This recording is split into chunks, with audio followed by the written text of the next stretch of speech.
Welcome to Nirmala accountancy classes. मेरा नाम हितेश सिंह है। आज के टॉपिक में financial statement of a company में ही हम लोग कुछ नए कॉन्सेप्ट की बात करेंगे। हम लोगों ने ऑलरेडी बात कर ली है स्टेटमेंट ऑफ पीएल अकाउंट की, बैलेंस शीट की भी, उनके कॉन्सेप्ट की। आज हम लोग बात करेंगे ऑपरेटिंग साइकिल। हम लोगों ने जब बैलेंस शीट की बात की थी तो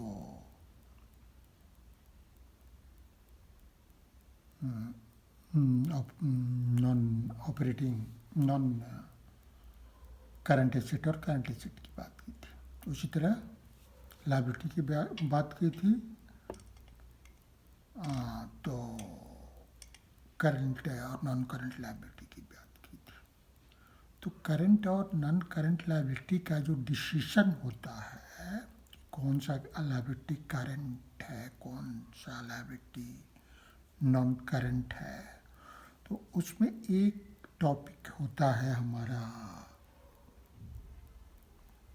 दैट इज ऑपरेटिंग साइकिल।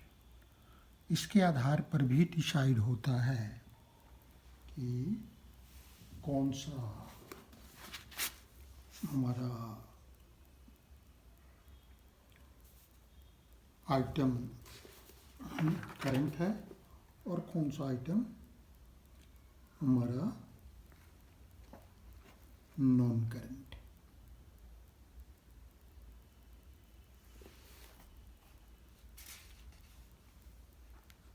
तो उस संदर्भ में भी हम लोगों को बात करनी होगी।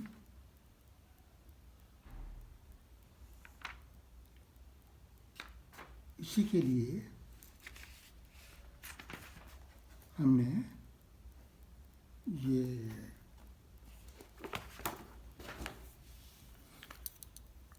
नया टॉपिक लिया है, जिसका नाम है operating cycle. Operating cycle operating cycle actually है क्या? इट इज़ द, हम कह सकते हैं, it is the time period, it is the it is the time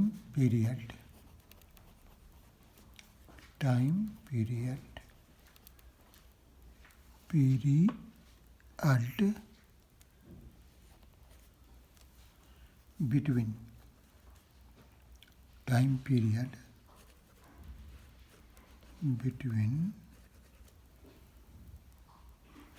purchase of assets for processing, purchase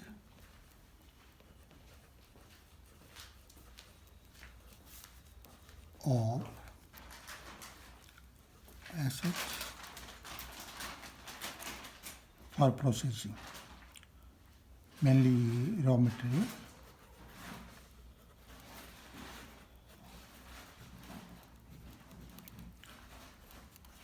or processing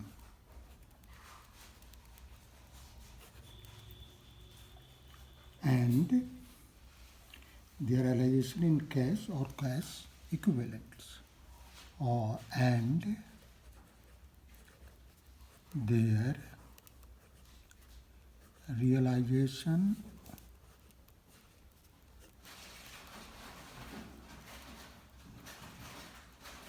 in cash or cash equivalents।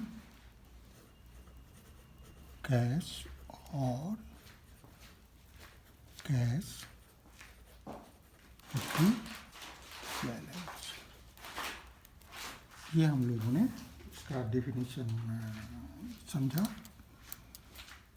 मतलब वो time period है operating cycle जो raw material खरीदने और फिर उसको process करना, उसको बेचने, फिर उस पैसे को वसूल करके फिर कैश मिलने तक के बीच में लगता है।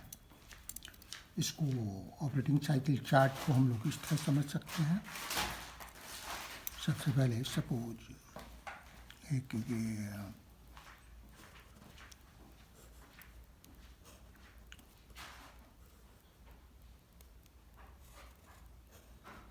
एक ये कंपनी है। इस कंपनी के पास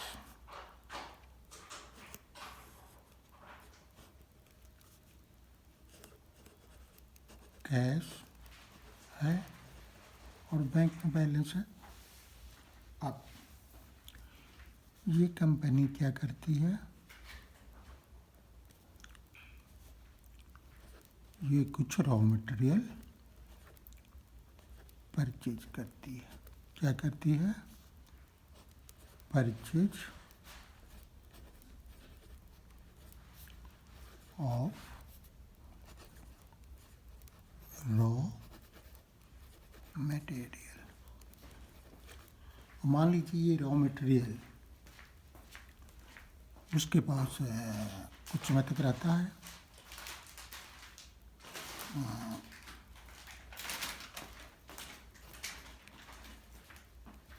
3 मंथ्स मान लीजिए, ठीक है। फिर इसके बाद क्या होता है, इस रॉ मटेरियल का प्रोसेसिंग होता है। प्रोसेसिंग होता है मतलब उसको कन्वर्ट करने के लिए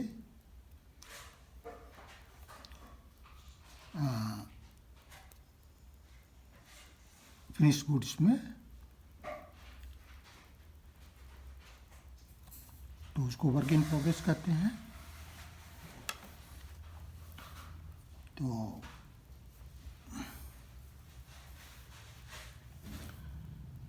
इसको हम कह सकते हैं conversion. That conversion of raw material into finish goods, या जिसको वर्क इन प्रोग्रेस कहते हैं।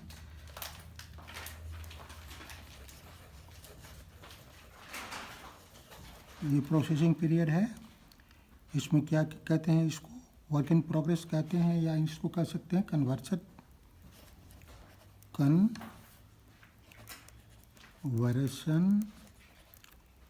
ऑफ रॉ मटेरियल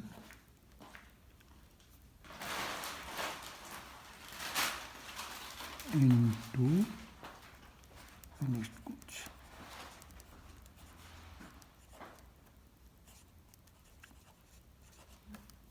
और सपोज ये 5 महीने का समय लग जाता है।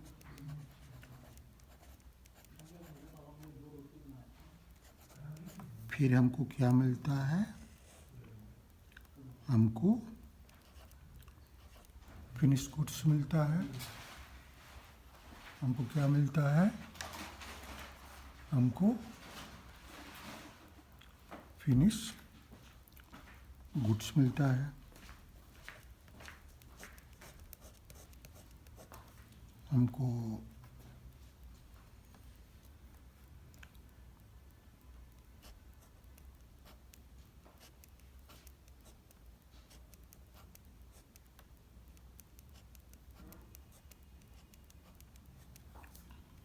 फिनिश गुड्स या इन्वेंट्री ऑफ फिनिश गुड्स मिलता है।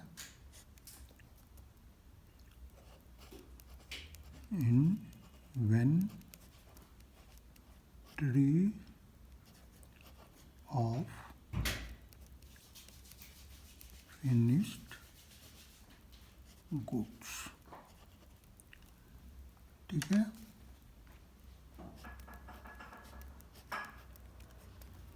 इसके बाद क्या होता है, इसमें मान लीजिए कि हमको 3 महीने लग जाता है, 3 मंथ पीरियड लग जाता है। अब क्या करते हैं हम, इसको बेचते हैं और बेच करके रिसीवेबल में कन्वर्ट करते हैं। तो sale of finished goods to customer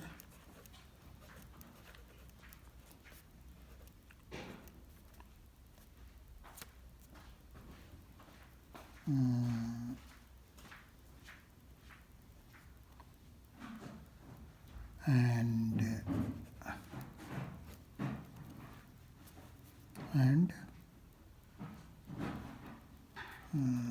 that to customers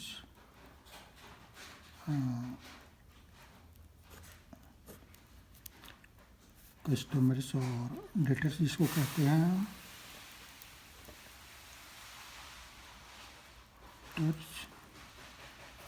जैसे हम उधार माल बेचते हैं। मान लीजिए कि इस प्रोसेस में हमको कस्टमर्स को हम 3 मंथ्स क्रेडिट कर देते हैं। 3 months credit. Sale of finished goods to customers, debtors to become trade receivable, trade receivables। ठीक है, 3 मंथ्स क्रेडिट पर देते हैं। अब इसके बाद फिर हमको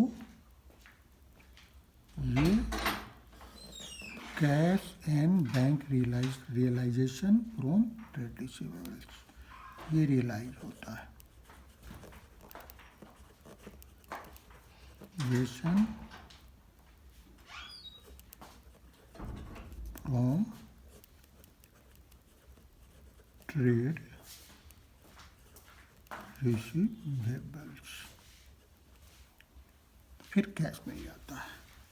ये पीरियड टाइम पीरियड तो हमारा कितना हुआ? ये ऑपरेटिंग साइकिल हमारा बना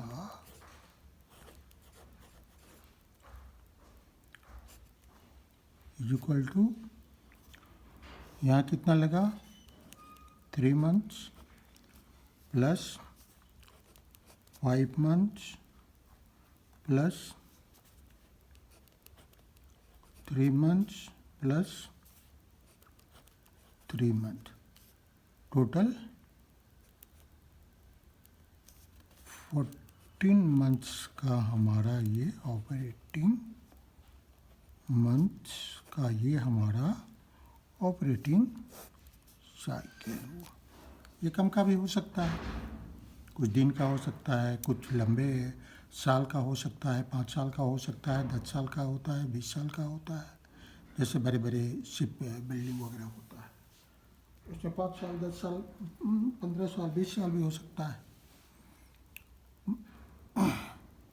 उसी तरह कोई बिस्किट हुआ, छोटा प्रोडक्ट हुआ, तो उसका 2 दिन, 4 दिन, 5 दिन, 10 दिन हो सकता है।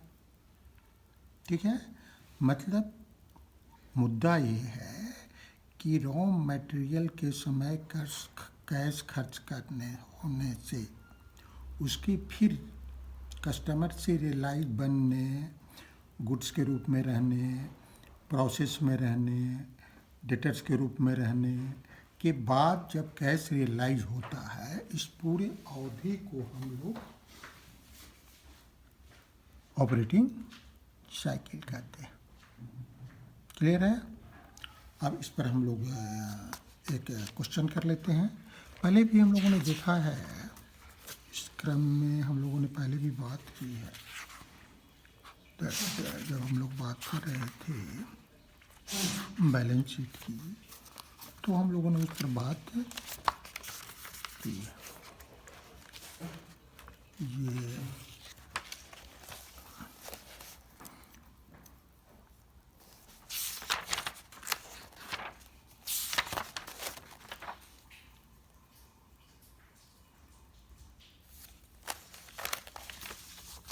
हम लोगों ने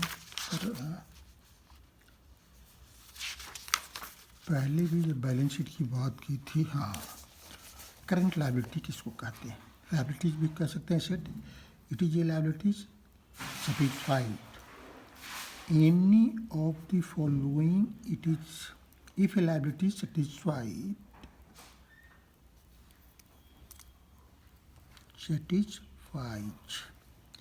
any of the following, it is current liability. It is if a liability satisfies any of the below, any of the following, ठीक है, any of the following condition आप लिख सकते हैं यहाँ, condition, it is current liability. It is settled in the company's normal operating cycle. एक operating cycle में settle हो जाता है. It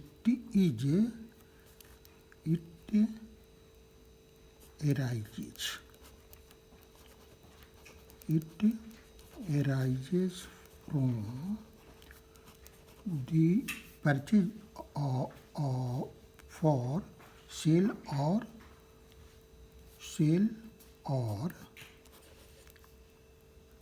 it arises from the purchase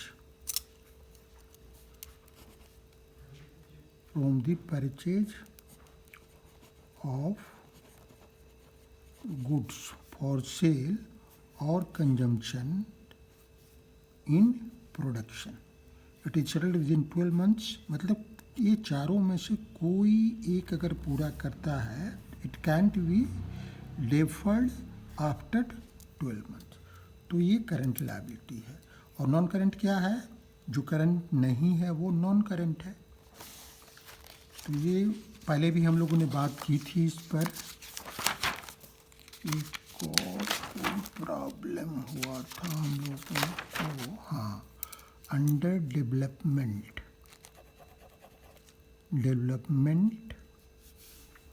यहाँ अंडर डेवलपमेंट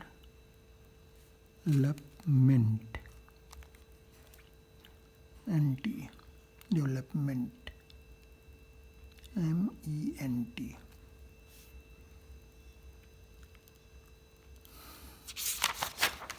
ठीक है, हम लोग अपने मुद्दे पर आते हैं. अब इस पर एक तो हम लोग क्वेश्चन बना लेते हैं. Operating cycle problem and solution ये दोनों है. प्रॉब्लम नंबर 1 है ascertain whether liabilities in the following cases and information be classified into current or non-current और non-current.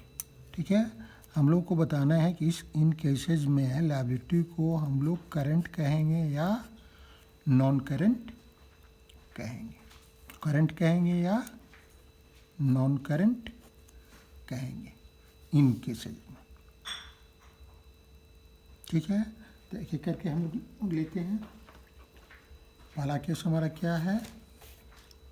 पहला केस है हमारा, केस नंबर यहाँ लिख देते हैं. ये तो हमारा प्रॉब्लम हो गया, प्रॉब्लम का पार्ट हो गया. ये हमारा यहाँ से आंसर का पार्ट हो गया.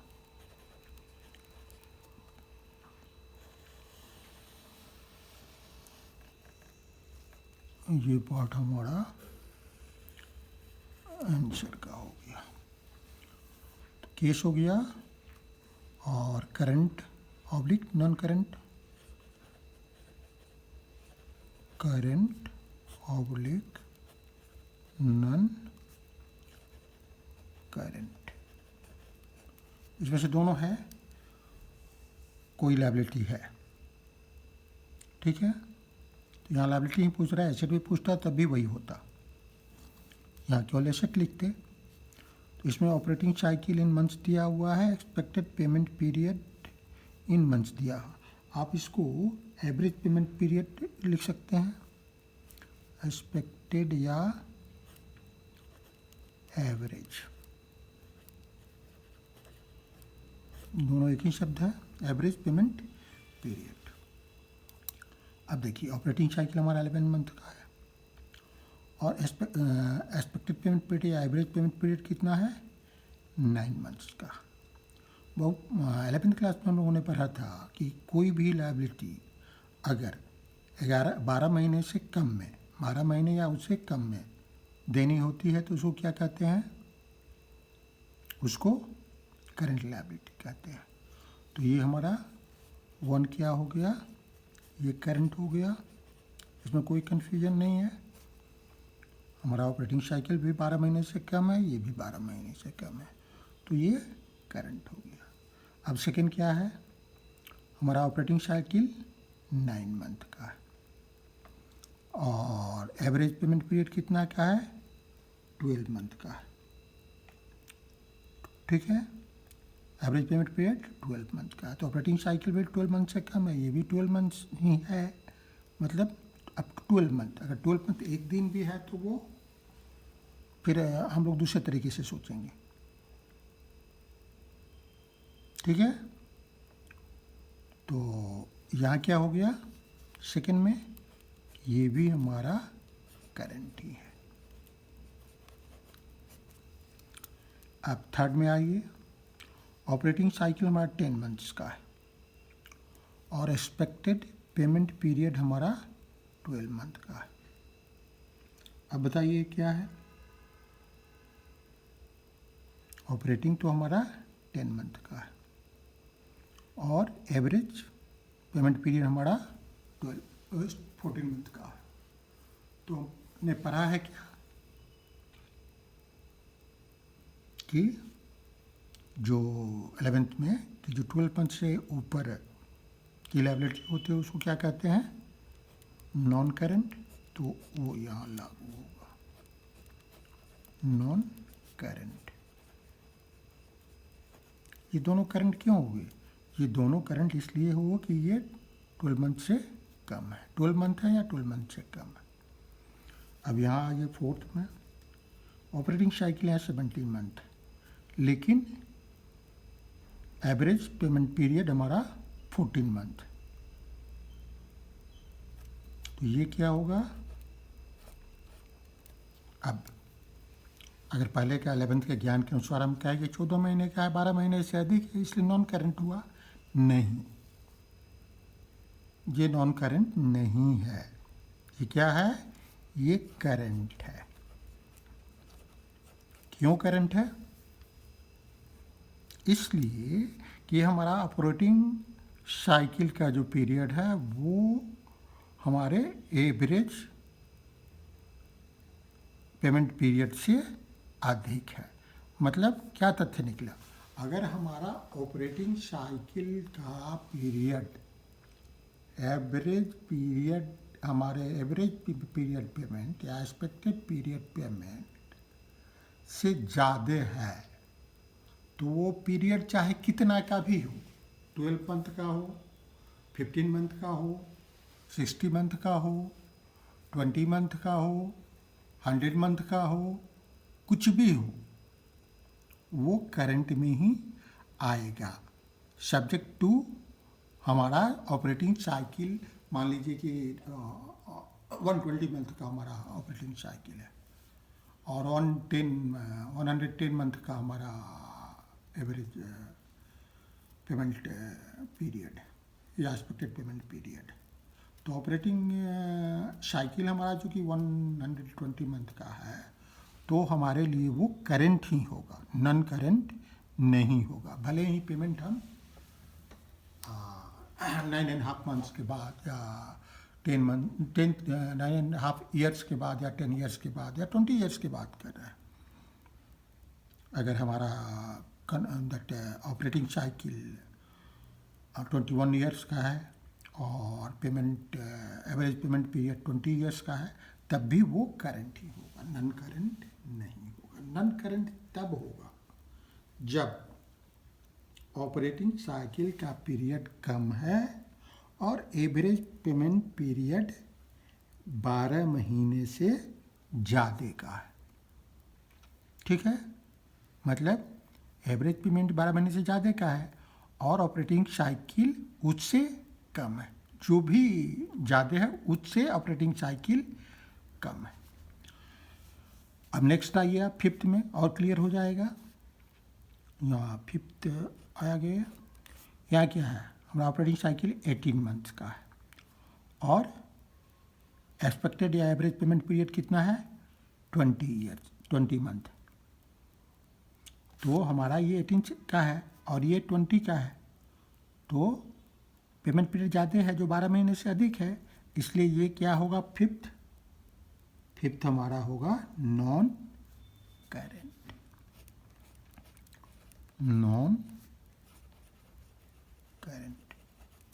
अब आप ये दोनों में बताइए क्या अंतर है, इसमें फोर्थ और फिफ्थ में क्या अंतर है। ये करंट इसलिए हुआ कि साइकिल का पीरियड ज़्यादा है, टाइम लेंथ ज़्यादा है।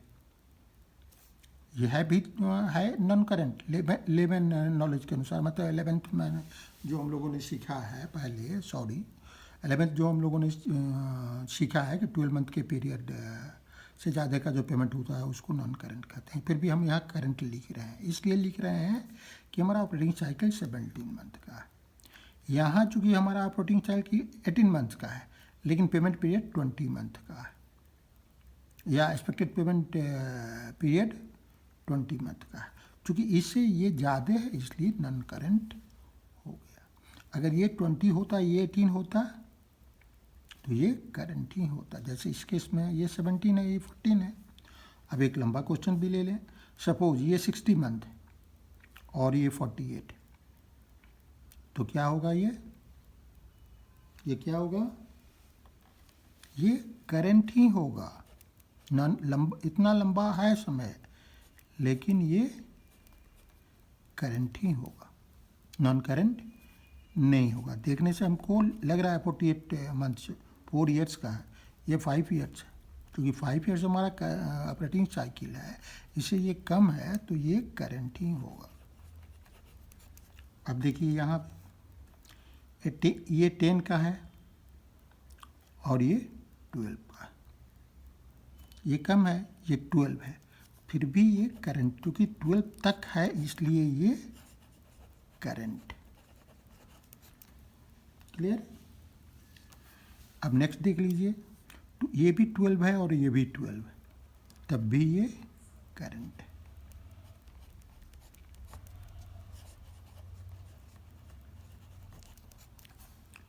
ये 15 है, ये 15 है, ये 12 मंथ से ज़्यादा है, तो 12 मंथ डिसाइडिंग फैक्टर नहीं है।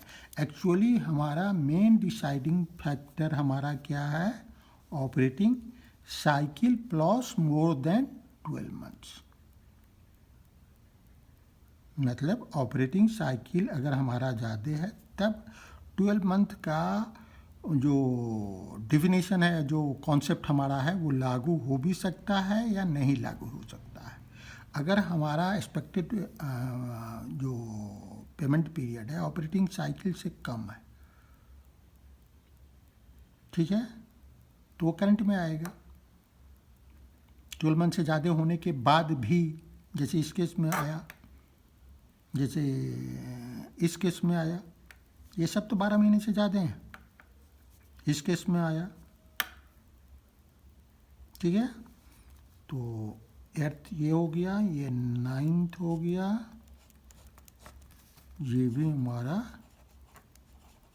Current.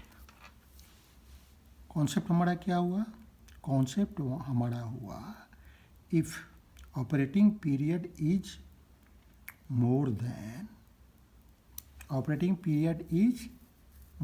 than average payment period, the concept of 12-month period is not acceptable, and that liability will be termed as current liability। मुख्य कॉन्सेप्ट यही है। मुझे उम्मीद है कि आपको ये समझ में अच्छी तरह आ गया होगा, ठीक है। अब हम लोग आगे बढ़ते हैं और एक अन्य क्वेश्चन देखते हैं बैलेंस शीट पर ही।